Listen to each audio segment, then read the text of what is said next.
네, 오늘은 3월 6일, 3월 첫 번째 주일입니다. 오늘도 하나님 앞에 예배하기 위해서 또 이 자리를 기억하고 함께 자리하신 여러분 모두를 주님의 이름으로 환영합니다. 이 시간 우리의 마음을 모아 하나님 앞에 온전한 예배가 될 수 있도록 예배의 자리에 임해 주시기를 바랍니다. 우리 다시 묵도하심으로 3월 첫 번째 주일 예배 시작하겠습니다.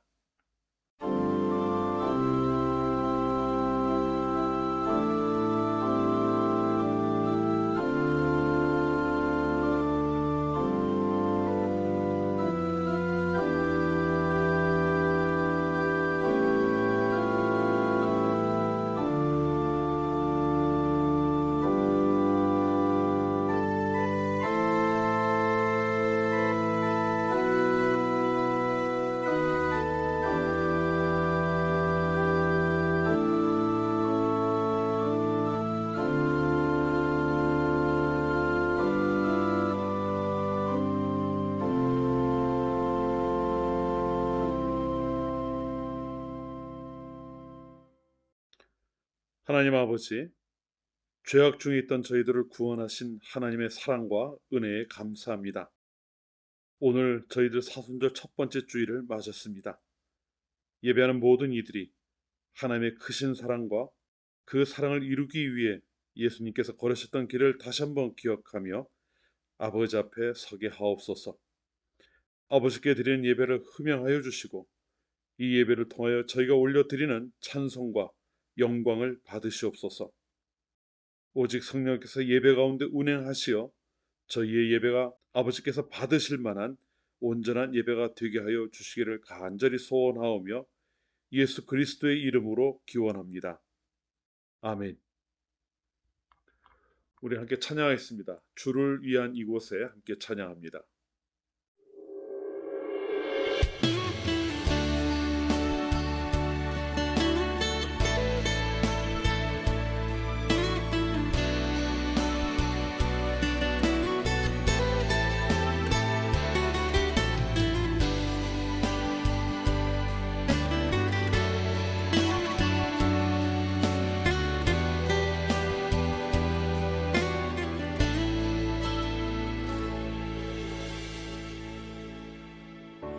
주를 위한 이곳에 예배하는 자들 중에 그가 찾는 이 없어 주님께서 슬퍼하시네. 주님이 찾으시는 그 한 사람, 그 예배자, 내가 그 사람 되길 간절히 주께 예배하네. 주 은혜로 이곳에 서 있네.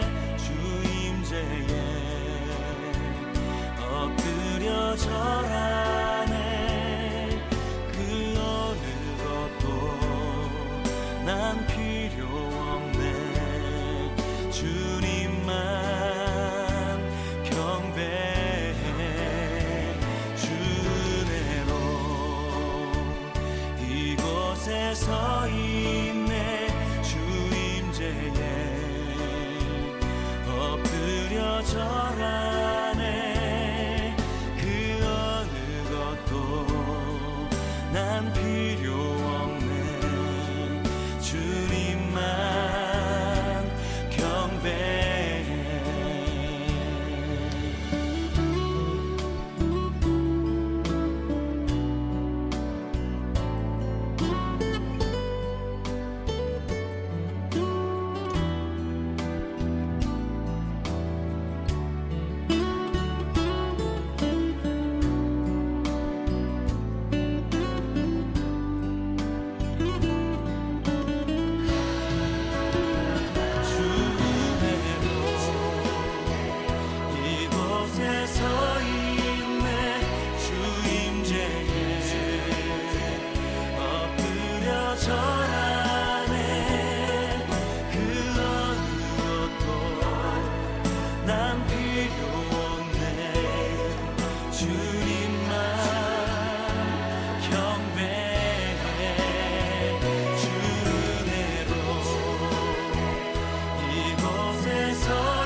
이곳에 서 있네 주 임재에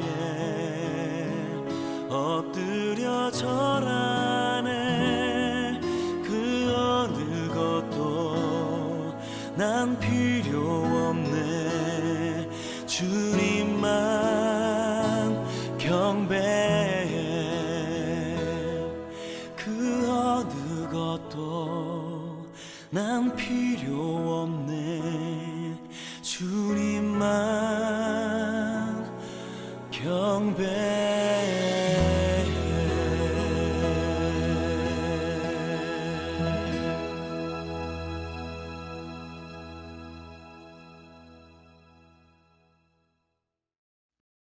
교동문 21번을 교독합니다. 교동문 21번입니다. 내가 여호와를 항상 송축하며 내 입술로 항상 주를 찬양하리이다.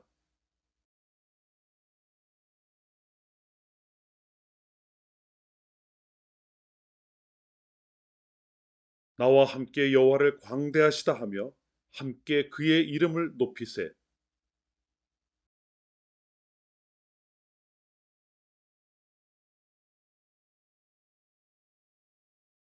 이 곤고한 자가 부르짖음에 여호와께서 들으시고 그의 모든 환난에서 구원하셨도다.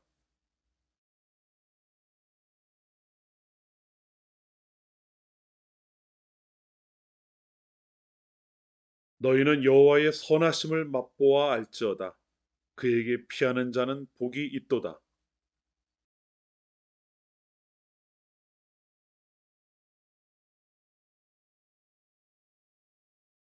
젊은 사자는 궁핍하여 줄일지라도 여호와를 찾는 자는 모든 좋은 것에 부족함이 없으리로다. 아멘. 우리 사도신경으로 우리 신앙을 고백합니다. 나는 전능하신 아버지 하나님, 천지의 창조주를 믿습니다. 나는 그의 유일하신 아들 우리 주 예수 그리스도를 믿습니다. 그는 성령으로 잉태되어 동정녀 마리아에게서 나시고 본디오 빌라도에게 고난을 받아 십자가에 못 박혀 죽으시고 장사된 지 사흘 만에 죽은 자 가운데서 다시 살아나셨으며 하늘에 오르시어 전능하신 아버지 하나님 우편에 앉아 계시다가 거기로부터 살아있는 자와 죽은 자를 심판하러 오십니다. 나는 성령을 믿으며 거룩한 공교회와 성도의 교제와 죄를 용서받는 것과 몸의 부활과 영생을 믿습니다. 아멘. 찬송가 92장 하나님께 찬송합니다. 찬송가 92장입니다.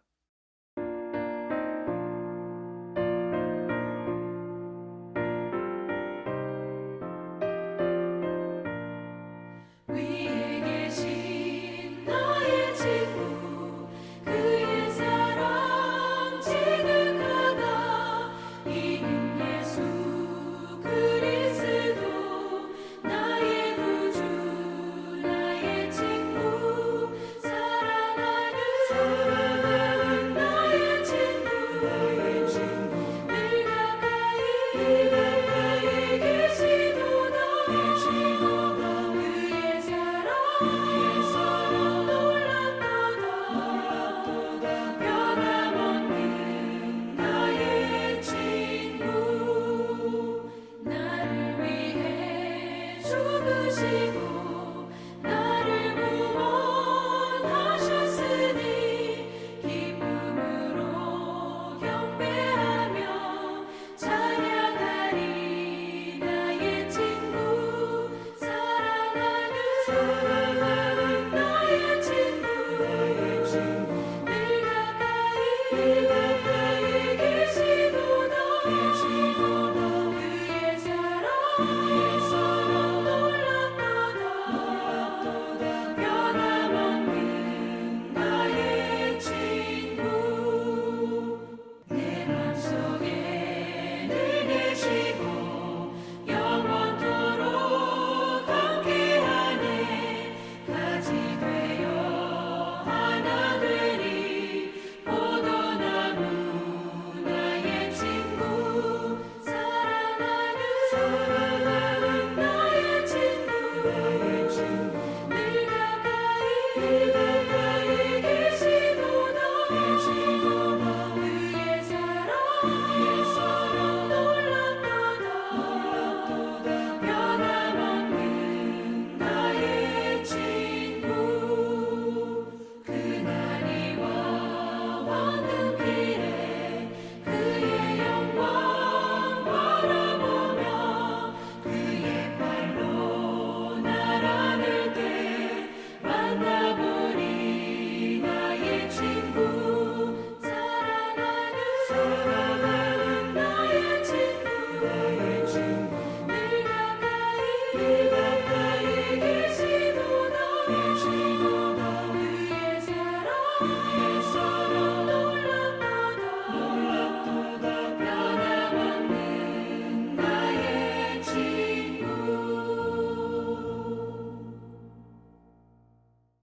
지금도 살아계셔서 온 세상을 주관하시는 하나님 아버지, 오늘도 저희를 아버지 앞에 불러주시고 하나님을 예배하는 자리로 인도하여 주심을 감사합니다. 저희의 연약함에도 언제나 동일한 사랑을 베풀어 주시고 부족한 가운데서도 온전케 하심으로 인하여 다시금 감사합니다. 저희가 하나님을 예배하는 이 시간, 죄로 인해 얼룩진 저희의 심령을 깨끗하게 하여 주시고 오직 하나님을 예배하기에 부족함이 없는 성도가 되게 하여 주옵소서. 하나님 아버지, 저희는 하나님의 크신 사랑으로 하나님의 자녀가 된 자들입니다. 오직 하나님의 은혜로 이 자리에 있음을 잊지 않게 하시고 매일 베풀어 주시는 그 은혜를 경험하며 고백하는 그러한 성도들이 되게 하옵소서. 그리고 저희가 서야 할 자리가 어디인지를 잊지 않게 하시기를 간절히 소원합니다. 하나님의 자녀로서 분별하는 지혜를 갖게 하시어 죄악된 세상에서도 마땅히 행하여야 할 길과 서야 할 자리를 바르게 찾아가는 성도들이 되게 하옵소서. 그래서 언제나 하나님께 영광을 돌리며 살아가기에 부족함이 없는 성도들이 되게 하옵소서. 하나님 아버지, 저희가 지금 사순절을 지내고 있습니다. 지난 수요일부터 시작된 사순절을 지내며 저희의 마음이 오직 하나님을 향하게 하시고 특별히 저희를 위해 십자가의 길을 걸으신 예수 그리스도의 사랑을 다시 한번 각자의 마음 가운데 새롭게 새기는 시간이 되게 하여 주옵소서. 저희를 사랑하시되 독생자를 죽음의 자리에 내어주시기까지 사랑하신 하나님을 분명히 알고 고백하게 하시고 하나님의 뜻에 순종하시되 죽기까지 순종하신 예수님의 모습을 닮아가는 저희들이 되게 하옵소서. 습관적으로 보내는 사순절이 아니라 저희의 마음과 생각이 완전히 새로워지는 그러한 시간이 되게 하여 주시옵소서. 하나님 아버지, 우크라이나에서 일어나는 참혹한 전쟁을 위해 기도합니다. 이미 수많은 생명들이 희생되었습니다. 아직도 얼마나 더 많은 이들이 희생되어야 할지 감조차 되지 않습니다. 평화롭게 살아가는 이들을 해하고 그들의 삶의 기반을 파괴하는 악한 세력을 모두 멸하시고 그들에게 합당한 심판이 임하게 하옵소서. 저희들은 비록 멀리서 일어난 일이고 또한 저희가 직접 겪는 일도 아니지만 그 고통을 당하는 이들을 인하여 애통하는 마음 갖게 하시고 그런 만큼 간절히 기도하게 하옵소서. 오직 그 땅에 하나님의 놀라운 역사가 임할 수 있도록 항상 기도하는 저희들 되게 하시고 하나님께서는 그 기도 가운데 응답하시사 그 가운데 정말 모든 것이 평안해지는 역사가 있게 하여 주시옵소서. 하나님, 오늘도 저희에게 하나님의 말씀을 허락하여 주심을 감사합니다. 말씀을 전하는 자나 듣는 자가 모두 성령의 역사하신 가운데 있게 하시고 하나님께서 주시는 지혜로 말씀을 깨달아 가게 하옵소서. 주시는 말씀을 통하여 자신을 온전하게 세우는 그러한 시간이 되게 하옵소서. 예배 모든 순서를 오직 성령께서 주장하시고 그 순서들을 통하여 하나님께서 홀로 영광 받으시기를 간절히 소원하오며 예수님의 이름으로 기도합니다. 아멘.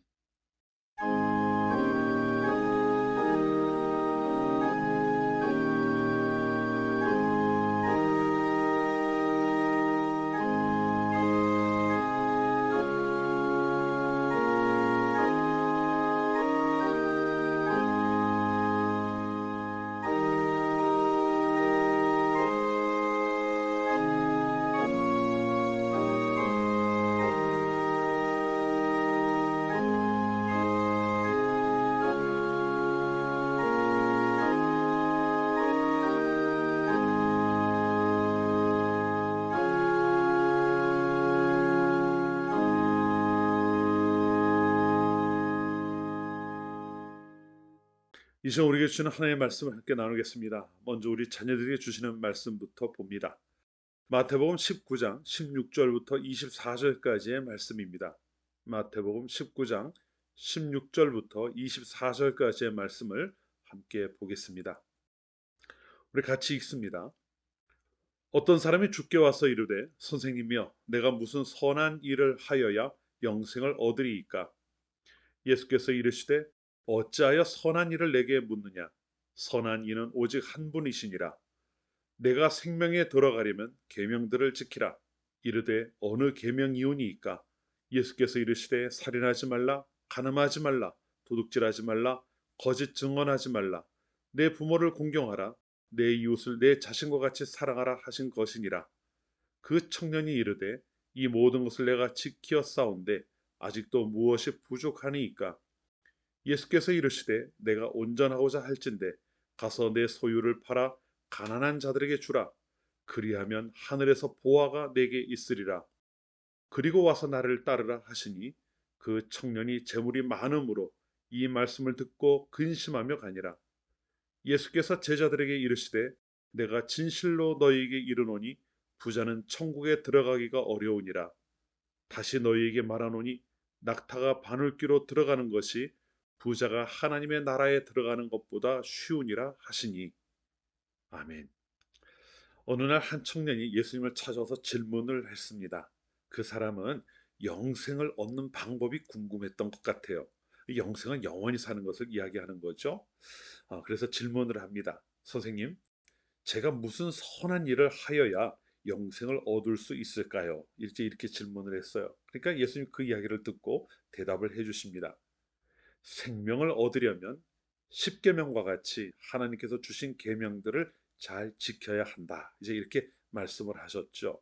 그런데 그 청년이 예수님이 그 말씀을 하자마자요, 아주 자신 있게 대답을 했습니다. 선생님, 그것은 제가 모두 잘 지켰어요. 그런데 혹시 아직도 더 부족한 것이 있을까요? 이렇게 또 다시 질문을 했습니다. 어쩌면 이 청년은요, 예수님께 자기가 이렇게 하나님을 잘 섬기고 있고 하나님의 말씀대로 살아가고 있다고 하는 것을 보여주고 싶었는지도 모르겠어요. 그래서 칭찬을 받고 싶었던 것 같아요. 계명을 지키는 거 다 하고 있으니까 이제 더 할 것이 없지 않느냐. 아마 이런 생각을 가지고 사람들 앞에선 자랑하고 예수님께 칭찬을 받고 싶어서 나왔는지도 모르겠습니다. 그런데 예수님이 그 청년에게 이런 말씀을 또 하셔요. 그래? 그러면 이제 한 가지만 더 하면 되겠다. 이렇게 이야기하셔요. 한 가지가 뭘까요? 자, 이제 가서 내가 가지고 있는 모든 것을 다 팔아서 가난한 사람들에게 나눠 주어라. 그리고 나를 따라오너라. 예수님 이렇게 말씀을 하신 거예요. 자, 그런데 이 청년은요, 가진 것이 정말 많았던 부자였어요. 자기가 가지고 있는 게 많은 거죠. 근데 예수님께서 그것을 다 가난한 사람들에게 나눠 주어라. 이렇게 말씀을 하시니까 이 청년이 고민이 되기 시작한 거예요. 어떻게 해야 되지? 이걸 다 팔아서 가난한 사람들 나눠주면 나는 뭘 가지고 있게 되지? 그리고 또 그것을 팔아주기가 아까운 마음도 있었겠죠. 그래서 그 청년은 고민을 해요. 고민을 하고 고민을 하다 결국은 그냥 예수님의 말씀을 듣는 대신에 예수님을 떠나버리고 맙니다. 자, 예수님은요, 그 청년에게 영원한 생명으로 가는 길을 알려주셨어요. 그렇지만 그 청년은 자기가 가지고 있는 것이 많았기 때문에 예수님께서 알려주신 그 길을 가는 것을 포기해버리고 말았던 거예요.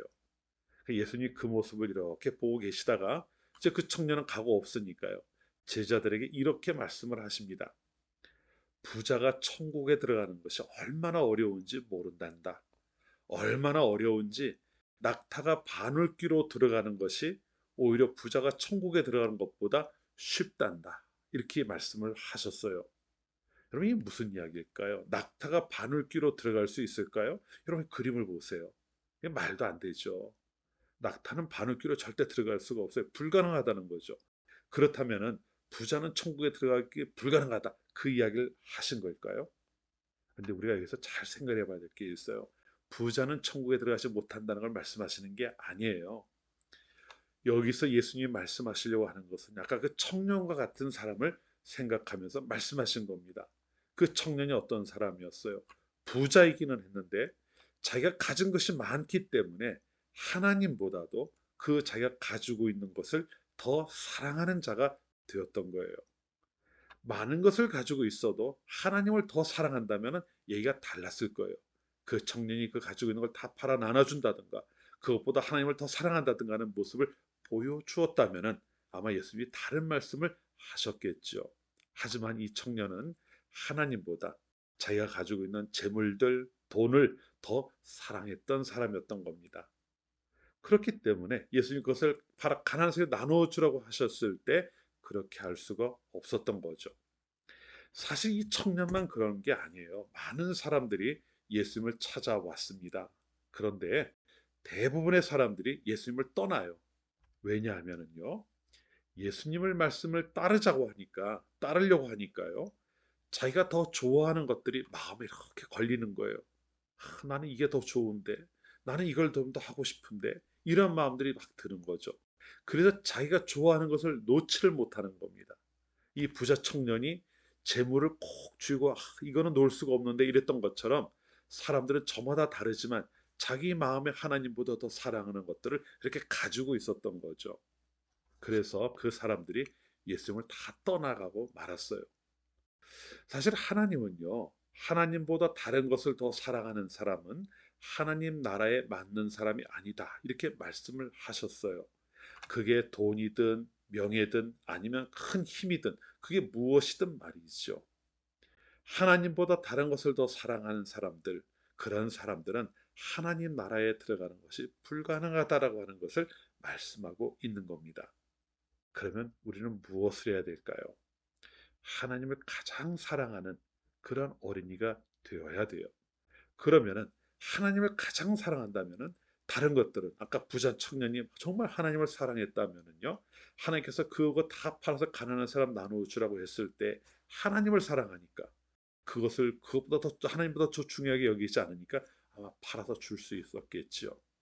하지만 하나님을 가장 사랑하지는 못했던 거예요. 사랑하는 어린이 여러분, 오늘 우리 같이 예배하는 여러분들, 여러분은 무엇을 가장 사랑하는가 한번 생각해 보시기를 바래요. 여러분은 다른 그 무엇보다도 하나님을 더 사랑하고 계시는지요? 우리는 예배하는 우리 여러분 마음속에 꼭 이것을 분명히 기억하고 또 간직하셨으면 좋겠어요. 우리가 하나님을 사랑하는 사람이 되어야 한다고요. 다른 그 무엇보다도 하나님을 더 사랑하는 어린이들 말이지요. 그럴 때 하나님께서는 우리에게 하나님 나라도 허락하여 주시고 영생도 허락해 주실 겁니다. 오늘 함께 예배하는 우리 어린이 여러분 모두는 하나님을 다른 그 무엇보다 사랑함으로 하나님께서 주시는 하나님 나라도 또 영생의 복도 누릴 수 있는 그러한 어린이들이 되시기를 주님의 이름으로 축원합니다. 우리 같이 기도해요. 하나님, 오늘 저희들 말씀 속에서 예수님이 저희에게 무엇을 말씀하시는지를 배웠습니다. 저희가 정말 하나님을 사랑하는 자가 되어야 한다는 것, 다른 그 무엇보다도 하나님을 더 마음에 두고 하나님을 섬기는 자들이 되어야 한다는 것을 배웠습니다. 오늘 말씀을 나눈 어린이들, 그 말씀 꼭 기억하게 하시고 다른 그 무엇보다도 하나님을 더 사랑하는 그러한 어린이들이 되게 하여 주시옵소서. 그래서 부자 청년처럼 예수님을 떠나가는 그러한 사람이 아니라 언제나 예수님과 함께하며 예수님의 말씀을 따라 살아가는, 그래서 하나님이 주시는 복을 항상 경험하며 살아가는 그러한 어린이들이 될 수 있도록 인도하여 주시옵소서. 예수님의 이름으로 기도합니다. 아멘. 우리 말씀 한 곳을 더 보겠습니다. 우리 장년들을 위해서 주시는 말씀인데요. 창세기 3장 10절부터 19절까지의 말씀입니다. 창세기 3장 10절부터 19절까지의 말씀을 우리 함께 읽겠습니다. 그들이 그날 바람이 불 때 동산에 거니시는 여호와 하나님의 소리를 듣고 아담과 그의 아내가 여호와 하나님의 낯을 피하여 동산나무 사이에 숨은지라. 여호와 하나님이 아담을 부르시며 그에게 이르시되 내가 어디 있느냐. 이르시되 내가 동산에서 하나님의 소리를 듣고 내가 벗었으므로 두려워하여 숨었나이다. 이르시되 누가 너의 벗었음을 내게 알렸느냐. 내가 내게 먹지 말라 명한 그 나무 열매를 내가 먹었느냐. 아담이 이르되 하나님이 주셔서 나와 함께 있게 하신 여자 그가 그 나무 열매를 내게 주므로 내가 먹었나이다. 여호와 하나님이 여자에게 이르시되 내가 어찌하여 이렇게 하였느냐. 여자가 이르되 뱀이 나를 꿰므로 내가 먹었나이다. 여호와 하나님이 뱀에게 이르시되 내가 이렇게 하였으니 내가 모든 가축과 들의 모든 짐승보다 더욱 저주를 받아 배로 다니고 살아있는 동안 흙을 먹을지니라. 내가 너로 여자와 원수가 되게 하고 내 후손도 여자의 후손과 원수가 되게 하리니 여자의 후손은 내 머리를 상하게 할 것이요 너는 그의 발꿈치를 상하게 할 것이니라 하시고 또 여자에게 이르시되 내가 내게 임신하는 고통을 크게 더하리니 내가 수고하고 자식을 낳을 것이며 너는 남편을 원하고 남편은 너를 다스릴 것이니라 하시고 아담에게 이르시되 내가 내 아내의 말을 듣고 내가 내게 먹지 말라 한 나무의 열매를 먹었은즉 땅은 너로 말미암아 저주를 받고 너는 내 평생에 수고하여야 그 소산을 먹으리라. 땅이 내게 가시덤불과 엉겅퀴를 낼 것이라. 내가 먹을 것은 밭의 채소인즉 내가 흙으로 돌아갈 때까지 얼굴에 땀을 흘려야 먹을 것을 먹으리니 내가 그것에서 취함을 입었음이라. 너는 흙이니 흙으로 돌아갈 것이니라 하시니라. 아멘.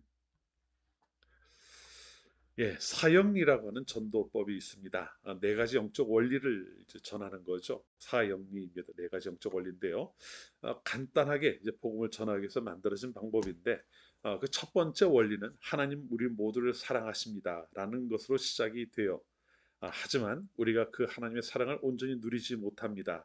왜냐하면 두 번째 원리로 넘어와서 그 이유를 설명합니다. 하나님의 사랑을 우리들 모두가 누리지 못하는 것은 우리가 죄 아래 있기 때문입니다. 곧 모든 인간은 죄인이기 때문에 하나님을 떠난 존재일 수밖에 없다는 걸 이야기하는 거죠. 그리고 세 번째 원리는 인간의 죄의 모든 문제는 예수 그리스도를 통해 해결되었는데 예수님 외에는 다른 방법으로 이 문제를 해결할 수가 없다는 것을 이야기해요. 그리고 마지막 네 번째 영적인 원리에서는 예수님을 믿고 나의 구세주로 받아들임으로써 그분이 행하신 일이 나를 새롭게 한다. 그래 나를 이제 새로운 사람을 만들어내신다 하는 이러한 내용들을 이제 그 순서대로 이야기하면서 복음을 전하는 겁니다.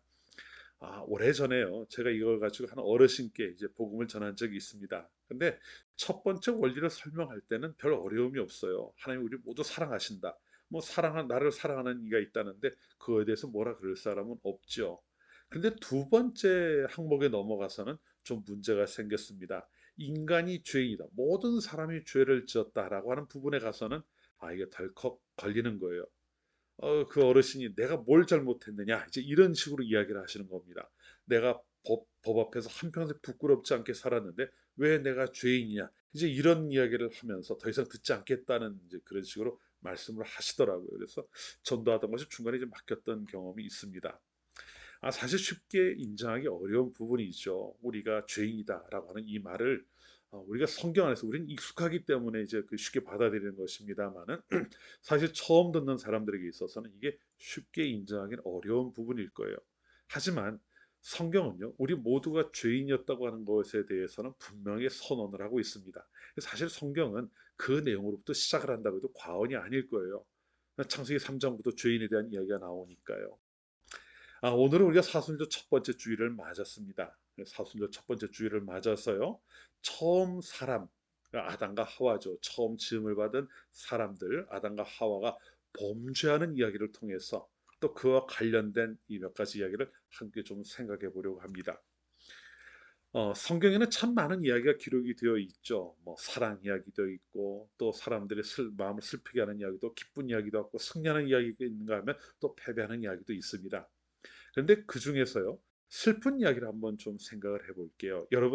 여러분에게 있어서 성경에 나오는 이야기들 중에 가장 슬픈 이야기가 무엇이냐라고 물어본다면 여러분 무엇을 꼽으실 것 같습니까? 저는요, 오늘 본문을 꼽아요.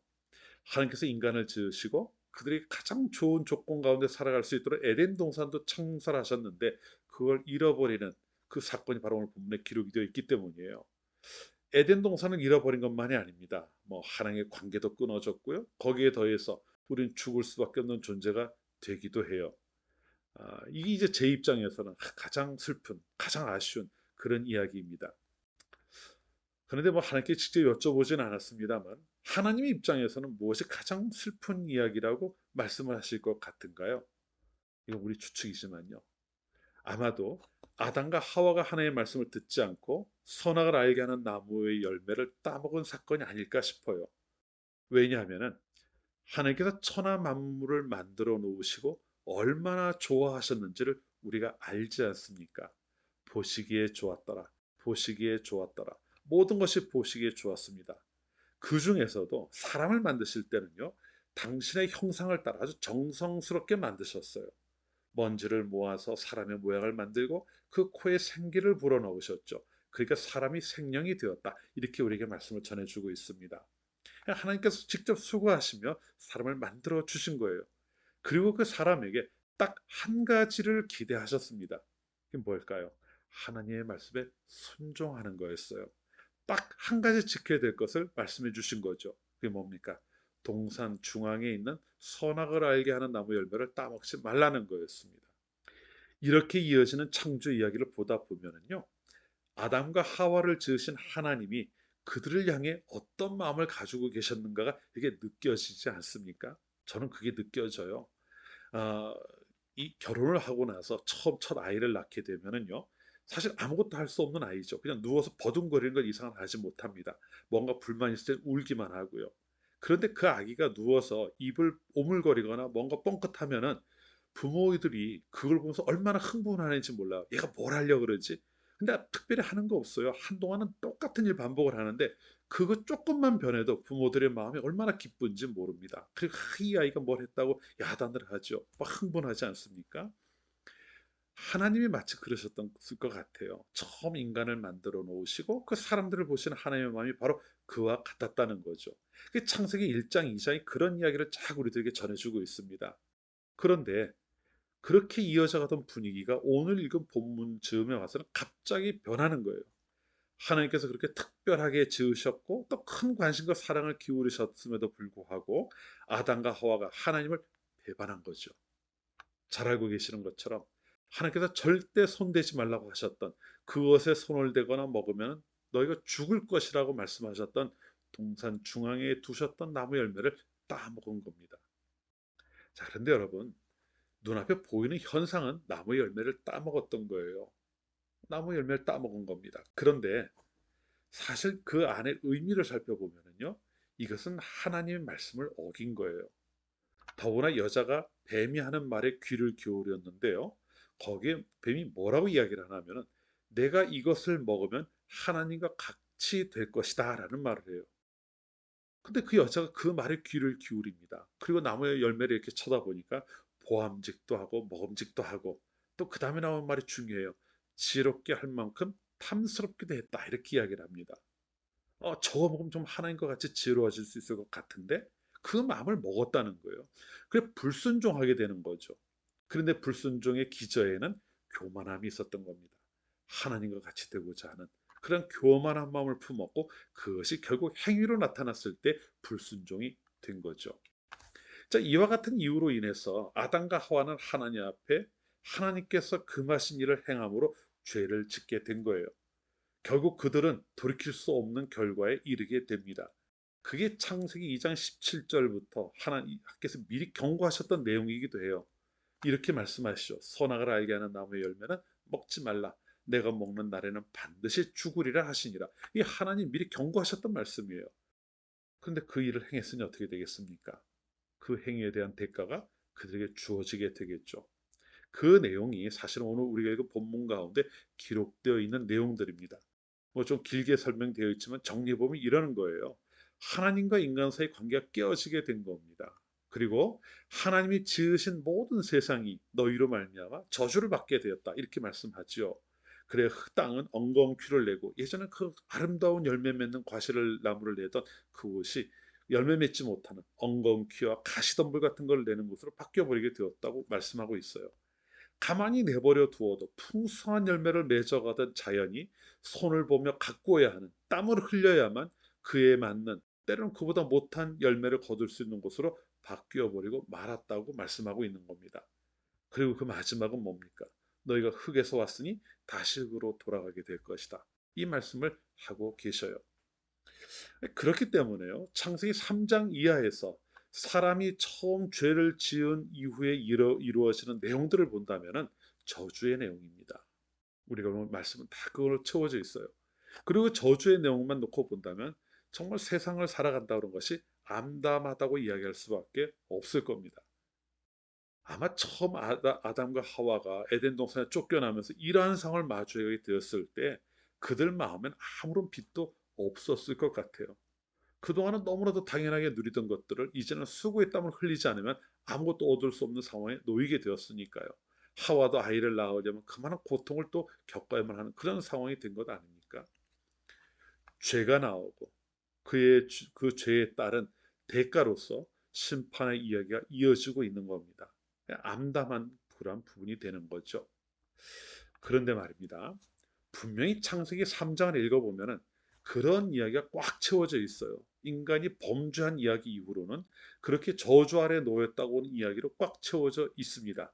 그런데 그 가운데 우리가 조금 더 관심을 기울여 보아야 할 내용이 한 가지 딱 숨겨진 것처럼 담겨져 있어요.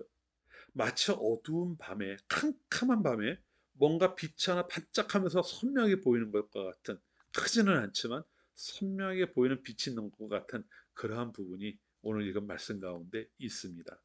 이게 바로 15절 말씀이에요. 15절 우리 같이 한번 읽어볼까요?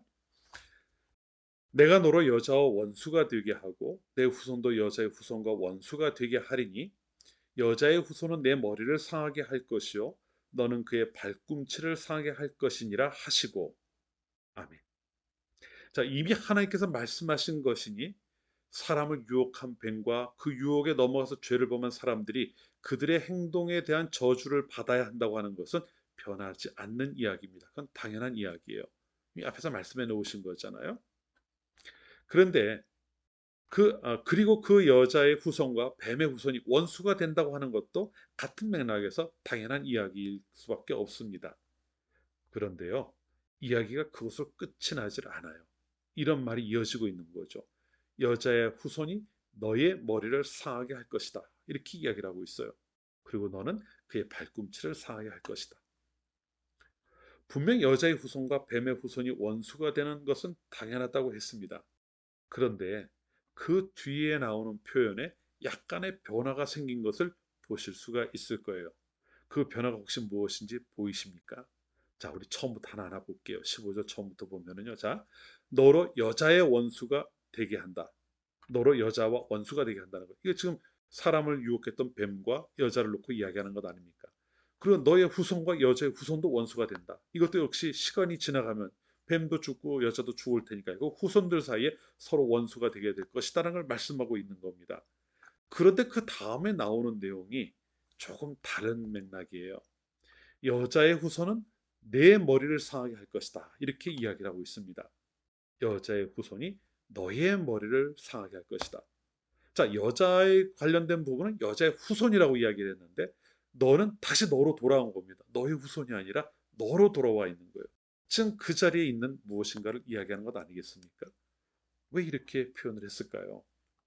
그래서 우리가 조금 더 깊이 생각해 봐야 될 것이 있어요. 자, 여자나 뱀은 아까 말씀드렸던 것처럼 시간이 지나면 죄에 대한 저주의 결과로 이 땅에 임하게 된 죽음으로 인해서 다 이 세상에 사라져 버리고 말 겁니다.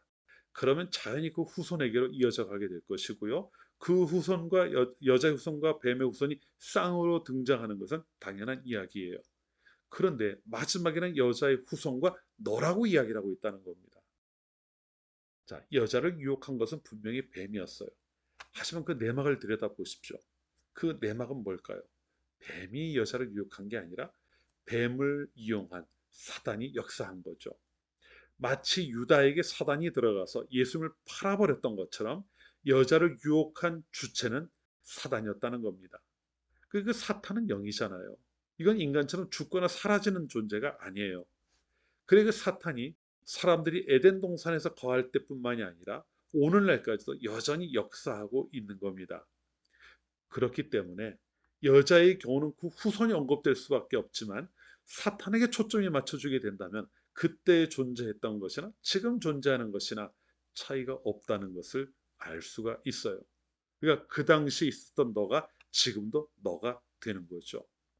시간이 많이 흘러가긴 했지만 하나님의 사람들을 미혹해가지고 죄에 빠지게 만드는 사단에 대해서 하나님께서 분명하게 그들을 멸하실 것이라고 하는 것을 말씀하고 또 보여주고 있는 겁니다.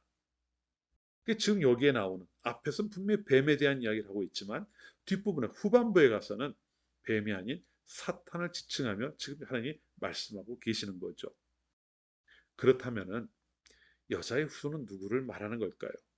사탄의 머리를 상하게 한다고 하는 여자의 후손은 누구겠습니까? 당연히 하와를 통해 태어나는 사람들을 가리키는 것일 겁니다. 그런데 구체적으로 이것이 누구를 가리키는 것일까요? 이것도요, 아까 뱀과 사탄을 나누었던 것처럼 조금 차이가 있습니다. 앞에 나오는 여자의 후손과 뒤에 나오는 여자의 후손이 달라요. 자, 여자의 후손이 너의 후손과 원수가 된다라고 하는 대목에서는 여자의 후손이 모든 인류를 가리킵니다.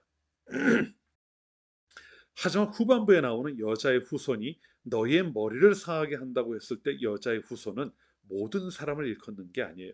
그것은 특별한 하나님께서 작정하신 어떤 인물을 가리키는 거죠. 여자의 몸을 통해 태어날 특별한 사람이라는 겁니다. 누구일까요? 바로 여자를 통해 태어나게 될, 그리고 사탄의 머리를 상하도록 그 권세를 깨뜨려 버리실 메시아를 가리키고 있는 겁니다. 그리고 이것은 실제로 이 말씀대로 2000년 전 예수 그리스도를 통해서 이루어진 사건이 되었어요. 그리고 15절 마지막 부분에 보면은 너는 그의 발꿈치를 물 것이라는 말이 나오죠. 이것도 역시 이루어졌던 일이 아니겠습니까? 사탄이 그 괴계를 통해서 예수님의 십자가에 못 박는 데까지 갔으니까요. 예수님 십자가에 달려 돌아가시는 데까지는 갔으니까요. 하지만 여러분, 발꿈치를 무는 것만으로는 치명적이지는 못합니다. 예수님은 십자가에 달려 돌아가시게 한 것도 치명적일 수가 없었어요. 왜입니까? 예수님이 회복 불가능한 상태에 가신 것이 아니기 때문에 그래요. 예수님이 분명 십자가에서 죽임을 당하셨고 무덤에 장사되어 3일 동안 계시게 하셨지만 사단의 가장 강력한 무기라고 할 수 있는 죽음을 이겨버리셨잖아요. 그거를 이기고 무덤에서 부활해 나오지 않으셨습니까?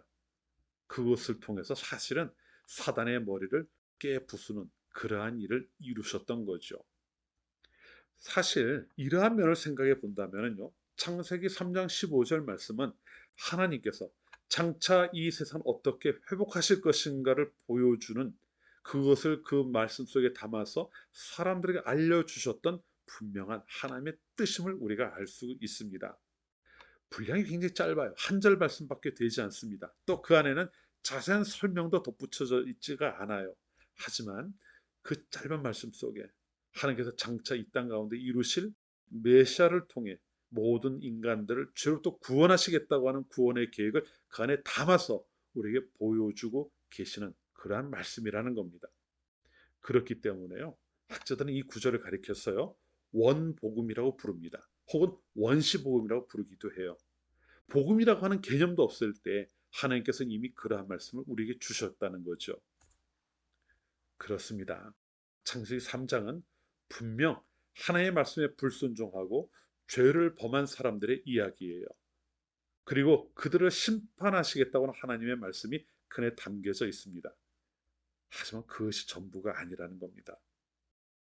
만일 그것이 전부라면은 창세기 3장 이후의 말씀은 우리에게 별 의미가 없을지도 몰라요. 어차피 멸망하고 끝날 테니까요. 아무런 소망도 없이 그냥 암울한 이야기로 끝이 나버릴 테니까 그 말씀을 읽을 이유가 없겠죠. 하지만 그것이 전부가 아닙니다. 하나님을 세상을 향한, 그리고 죄인으로 살아갈 수밖에 없는 사람들을 향한 하나님의 구원의 계획을 그 안에 담아 놓으셨고 우리에게 들려주고 계시는 겁니다.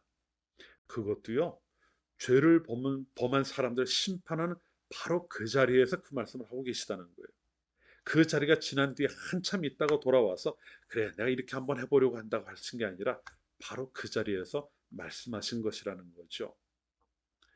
어떤 사람이 아주 큰 죄를 짓고 재판을 받게 되었습니다. 막상 재판장에 나가 보니까 그 재판정에 있는 판사가 자기의 오랜 친구였던 거예요. 비록 오랜 시간을 만나지는 못했지만 아주 가깝게 지냈던 그러한 친구였다는 것을 알게 되었습니다. 친한 친구 사이였는데 한 명은 판사로 한 명은 죄인으로 같은 재판정에 서게 된 것이죠. 서로를 알아보기는 했지만 어떻게 재판을 해야 되니까 재판은 계속 진행이 되었습니다. 그리고 드디어 그에 대한 판결을 하게 되는 날이 되었어요. 이미 두 사람 사이의 관계는 많은 사람들이 알게 되었고 세상 사람들은 이 재판에 많은 관심을 기울이게 되었습니다. 과연 판사가 어떤 판결을 내릴까? 친구니까 좀 봐주지 않을까? 뭐 이런 생각들이 이제 하면서 많은 것들 추측을 하고 있었죠. 그런데 드디어 판사가 형을 이제 선고합니다. 그런데 그 죄수로서는 도저히 갚을 수 없는 아주 막대한 벌금을 선고했어요. 그 벌은 그 판사가 똑같은 죄를 지은 사람에 내릴 수 있는 가장 큰 벌이었습니다. 결국 그 벌금을 다 갚을 수 없는 그 죄수는 어떻게 해요? 다 돈으로 갚을 수 없다면 감옥에서 그만큼 오랜 시간을 보내야 했겠지요. 그래 주위에 있는 사람들이 쑥덕거리기 시작했습니다. 야, 그래도 너무하지 않냐? 친구인데 좀 봐주지. 저렇게까지 가혹하게 할 필요가 있냐 하면서 이제 수군거리기 시작했어요. 그런데 잠시 후에 판결을 한 판사가 자기 자리에서 내려와서 죄수가 서 있는 곳에 가가지고 손을 내밀면서 그 죄수의 손, 그 친구죠. 친구의 손을 잡고 이렇게 말을 했다고 합니다. 내가 그 벌금을 자네 대신해서 물어주겠네. 결국 그 죄인은, 그 죄수였던 친구는요, 그 판사, 친구 판사를 때문에 그가 형은 높게 언도했을지 모르지만 그 값을, 그 죄값을 친구 판사를 통해 다 갚아내고 자신은 자유롭게 놓이게 되었다는 겁니다. 하나님이 행하신 일이 바로 이와 같은 것 같아요. 흔히 우리는 하나님을 공의의 하나님이라고 합니다. 성경이 말씀해 주시는 것이 공의의 하나님이죠. 분명해요. 그렇기 때문에 죄를 보고 그냥 넘어가실 수가 없는 겁니다. 죄의 값은 반드시 물을 수밖에 없는 거죠.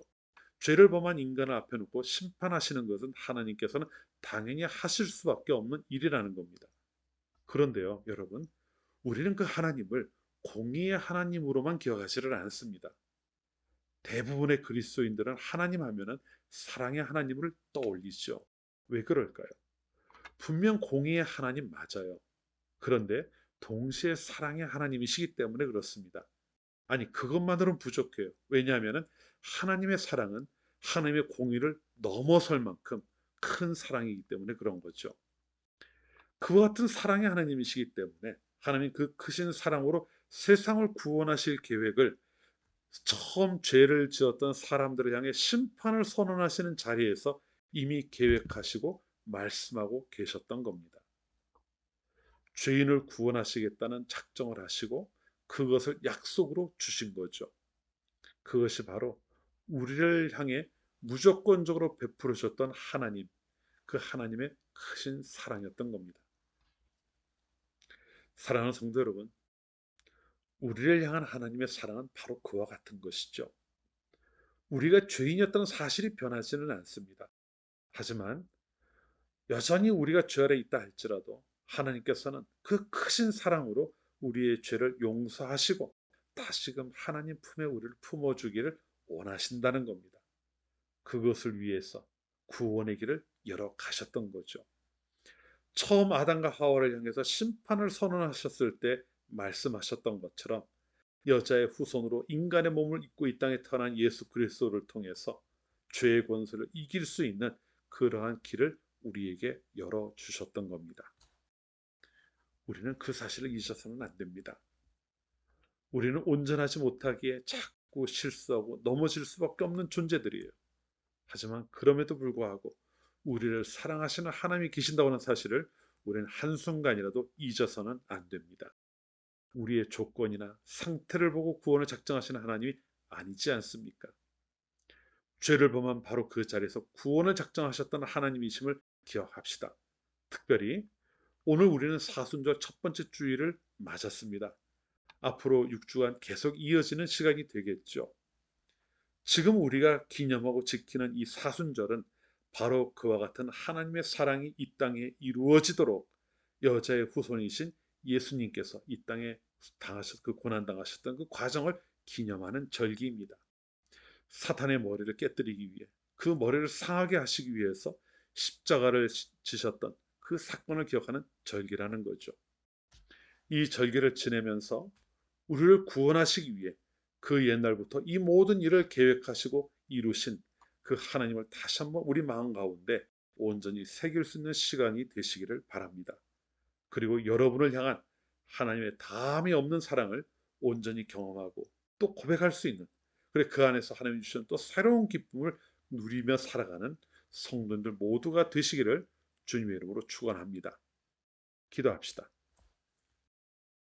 하나님, 오늘 저희가 처음 에덴 동산에서 하나님을 등지고 돌아섰던 아담과 하와의 이야기를 나누었습니다. 사람을 만드시고 기뻐하셨던 하나님의 뜻을 저버렸던 그들의 모습이 저희 이 땅을 살아가는 오늘 이 시간 이 세상을 살아가는 저희들의 모습임을 고백합니다. 하나님, 하지만 그런 때조차도 저희를 사랑하시는 한결같으신, 아니 오히려 더 큰 긍휼을 베푸신 하나님이 저희와 함께 하심을 알게 하셨음을 감사합니다. 그 하나님의 모습을 잊지 않도록 저희들의 마음 가운데 지혜를 주시고 깨닫게 하옵소서. 특별히 사순절을 지내면서 저희를 위해 이 땅에 오셨고 모든 죄의 짐을 홀로 주신 주님을 기억하고 생각하는 저희들이 되게 하시고, 주님께서 저희의 삶을 새롭게 하셨사오니 그 길을 다시는 떠나지 않는 모두가 되게 하여 주옵소서. 예수님 이름으로 기도합니다. 아멘. 우리 찬송가 380장을 함께 찬송합니다. 찬송가 380장입니다.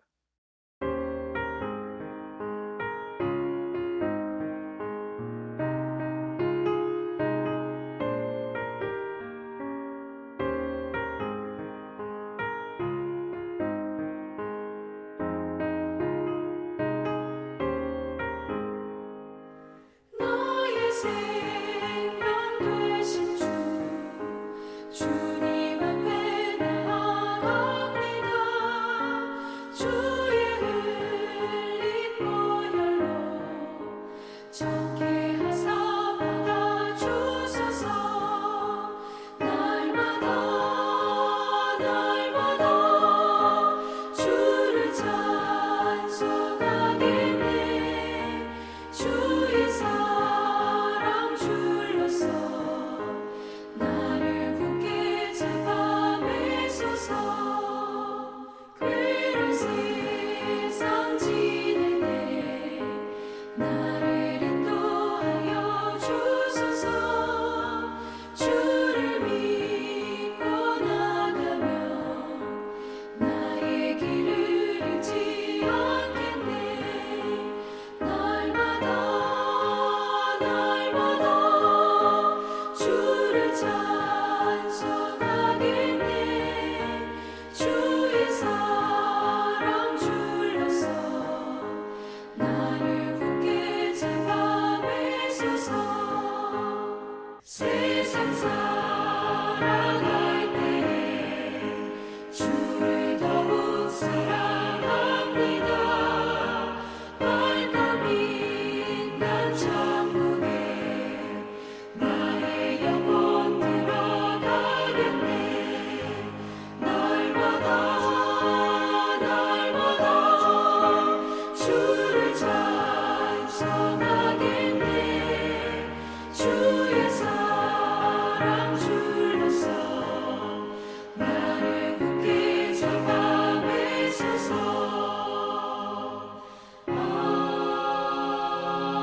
아멘. 들으신 예물 위해서 기도하겠습니다. 하나님, 지난 한 주일 동안 저희와 함께 하신 하나님께 감사합니다. 매 순간 저희와 동행하시며 또 행할 길을 인도하신 하나님, 저희의 필요를 살피시며 그 필요를 채우신 하나님, 하나님 아버지의 그 크신 은혜를 기억하며 이 시간 아버지 앞에 작지만 정성을 다하여 저희들이 가진 것 중 구별하여 예물로 드립니다. 모든 것이 아버지께로부터 왔음을 감사하는 이 예물을 기쁘게 받으시옵소서. 하나님께 드리기를 기뻐하는 심령들의 복 주시고 그들의 삶 가운데 늘 하나님의 임재하심을 경험케 하옵소서. 아버지께서 허락하신 일주일의 시간을 평안 가운데 지나게 하시고 또 하나님께서 원하시는 일을 행하며 살아가는 성도들이 되게 하옵소서. 예수님의 이름으로 기도합니다. 아멘. 네, 그 앞에 알려드리는 말씀입니다. 지난 주일 예배 영상과 관련되어서 여러분의 광고를 한 가지 드린 것이 있습니다. 지금 저희가 이 예배 동영상 가운데 어린이를 위한 설교를 짧게 좀 이렇게 포함시키고 있는데요. 이것이 계속 필요한지를 이제 여쭙는 질문을 드렸었는데 이제 조금 더 해나가야 되긴 할 것 같아요. 여러분 이제 답을 받아본 결과로는요. 그렇지만 이제 4월이 지나가고 나면 아마 코로나 상황이 많이 좋아지지 않을까 싶습니다. 그래서 일단은 3월 말까지 이제 계속 좀 진행을 해보려고 해요. 그리고 그 이후에는 이제 현장 예배가 가능하지 않을까 싶습니다. 만일 3월이 넘어가서도 현장 예배가 어려운 부분이 여전히 존재하게 된다면은 부활절 때까지는 계속 해볼까 합니다. 그러나 일단은 3월 말까지 계속 한다고 하는 것 기억해 주시고 이번 한 달이 되겠죠. 그리고 만일 3월 말이 되어서도 코로나 상황이 호전이 되지 못하고 여전히 온라인 예배가 필요한 상황이 계속된다고 한다면은 그때 조금 더 이제 생각을 해보고 연장을 하는 방향으로 하도록 하겠습니다. 일단은 3월 말까지 이제 어린이 설교를 계속해서 한다는 것 말씀을 드립니다. 네, 우리 다 같이 내 평생 사는 동안 찬양하고요. 축도함으로 오늘 3월 첫 번째 주일 예배를 모두 마치겠습니다.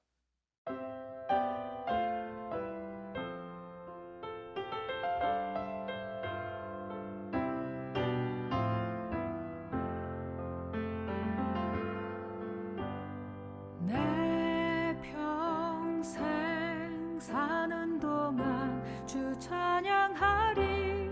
여호와 하나님 내 주를 찬양하리.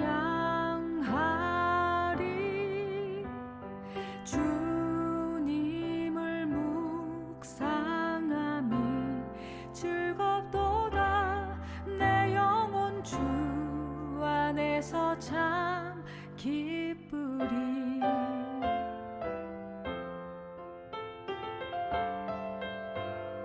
내 평생 사는 동안 주 찬양하리. 여호와 하나님 내 주를 찬양하리.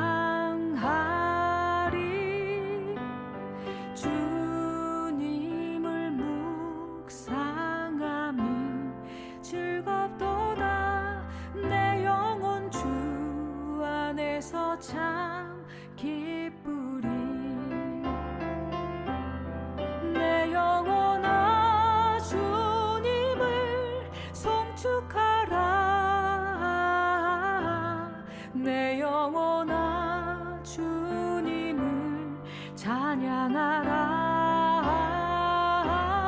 내 영혼아 주님을 송축하라. 내 영혼아 주님을 찬양하라.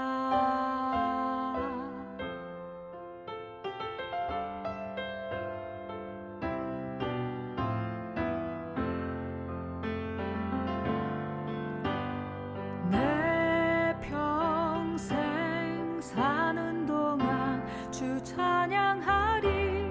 여호와 하나님 내 주를 찬양하리. 주님을 묵상함이 즐겁도다. 내 영혼 주 안에서 참 기쁘리. 내 영혼아 주님을 송축하라. 내 영혼아 주님을 찬양하라. 내 영혼아 주님을 송축하라. 내 영혼아 주님을 찬양하라. 내 영혼아 주님을 송축하라. 내 영혼아 주님을 찬양하라. 내 영혼아 주님을 송축하라. 내 영혼아 주님을 찬양하라. 내 영혼아 주님을 찬양하라.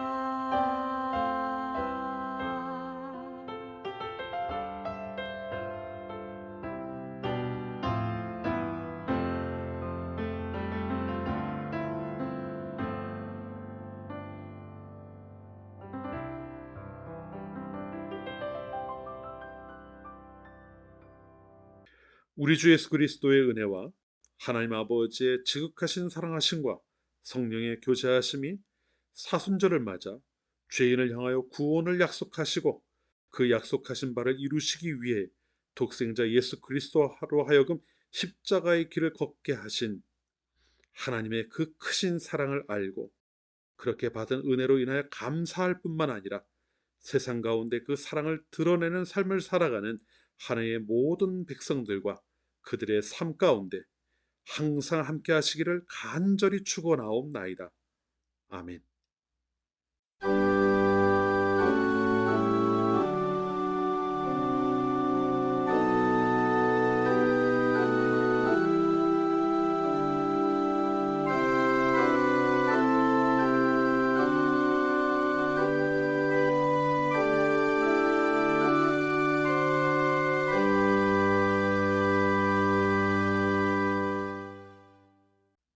예배는 모두 마쳤습니다. 한 주 동안 평안하게 지내시고요. 우리 다음 주일 다시 예배 가운데 뵙겠습니다. 한 주일 동안 주님과 동행하며 평안 누리시기를 바랍니다. 샬롬. 주의 교회를 통해